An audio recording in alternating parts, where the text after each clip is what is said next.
Moïtei Broderson, les maires marquisiens veulent créer une communauté d'archipels avec plus de compétences, à l'image des provinces de Nouvelle-Calédonie, tout en restant attachés à la France. Comment allez-vous répondre aux marquisiens ? Écoutez, je crois qu'il faut qu'on se rencontre avec les Hakaiki. Il faut qu'on discute de ce qu'ils veulent, mais il faut aussi qu'ils soient attentifs. Parfois, il faut être, faut se méfier de ce qu'on souhaite. Est-ce que demain, cette communauté d'archipels aura les moyens suffisants parce que si on fait un calcul rapide en se basant sur la population, à ce moment-là, elle se verrait attribuer les mêmes moyens que la commune d'Aroué. Est-ce que c'est vraiment ça que veulent les Marquisiens et les Hakaiki ? Je ne sais pas. Vous êtes prêt à leur donner davantage de compétences ? Il existe déjà des dispositifs dans le statut actuel qui permettent de donner, on va dire, plus de latitude aux Marquisiens pour finalement gérer et avoir plus de contrôle à la fois sur la conception des projets et sur leur mise en œuvre.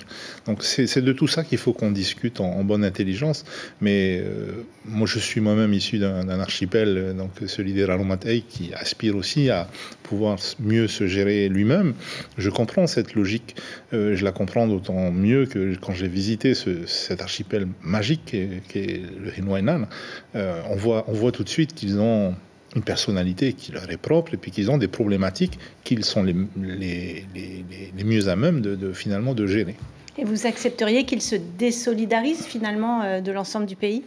Ça, je pense que ce n'est pas souhaitable. Il y a une unité aujourd'hui qui compose donc la Polynésie telle qu'on la connaît aujourd'hui. Il n'y a qu'un seul aéroport. Enfin, il faut bien réfléchir. Il y a, je crois, 3 fois plus de Marquisiens à Tahiti qu'aux Marquises. Tout ça est assez compliqué. Il faut bien y réfléchir. Benoît Kautei n'a pas envie de voir ses ressources aux mains des Chinois. Vous envisagez de travailler avec la Chine ou pas ? C'est ce que j'ai répondu aux Hakaiki, qu'il n'y avait jamais eu d'intention du Tavinhulatila de vendre notre pays aux Chinois. Ce n'est pas du tout dans ça a été évoqué quand même à plusieurs reprises par Oscar Temaru. Du coup, ça n'a jamais été évoqué dans ces termes-là. Nous, ce que nous disons, c'est que nous ne nous interdisons pas de discuter avec qui que ce soit. Mais il ne s'agit pas de vendre le pays aux Chinois, certainement pas. La passation de pouvoir a eu lieu cet après-midi avec Édouard Fritsch. Que vous êtes-vous dit loin des caméras ? Écoutez, d'abord, je veux le remercier parce qu'il m'a accueilli en polynésien et avec beaucoup de chaleur avec son épouse.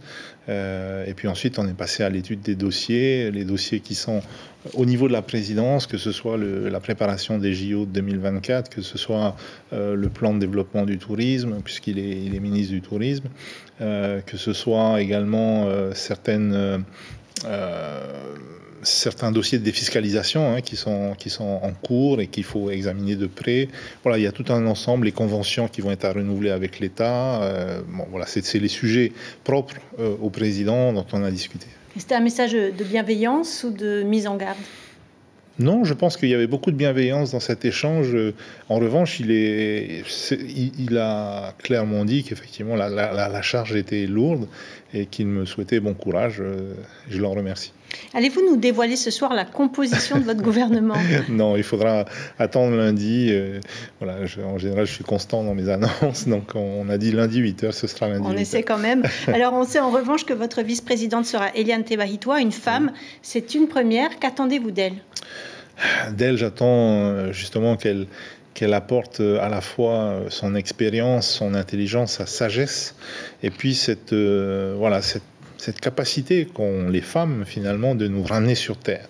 Parce que nous les hommes parfois on part dans je ne veux pas dire des délires, mais on part dans on tire des plans sur la comète et les femmes ont la tête sur les épaules et les pieds sur terre. Anthony Géraud l'a dit hier, seulement 5 anciens parmi les représentants. Oui. Il n'y a pas beaucoup à première vue de techniciens parmi ces 38 représentants. Il va falloir s'entourer.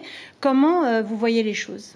Alors, il y a des techniciens dans leur domaine respectif. Nous avons des gens qui sont issus soit du monde de l'entreprise, soit du monde de l'éducation, où on a aussi des techniciens au niveau agricole qui sont parmi nos représentants. Effectivement, on n'a pas de techniciens de l'administration et de la logistique, on va dire, de l'activité propre à l'Assemblée de Polynésie. On se forme rapidement à ce genre de choses ? C'est déjà en cours. Il y a déjà eu des formations. Il va y en avoir par groupe de 6 dans les jours qui viennent. Ça, c'est Tony Géraud qui s'est très très bien faire ça.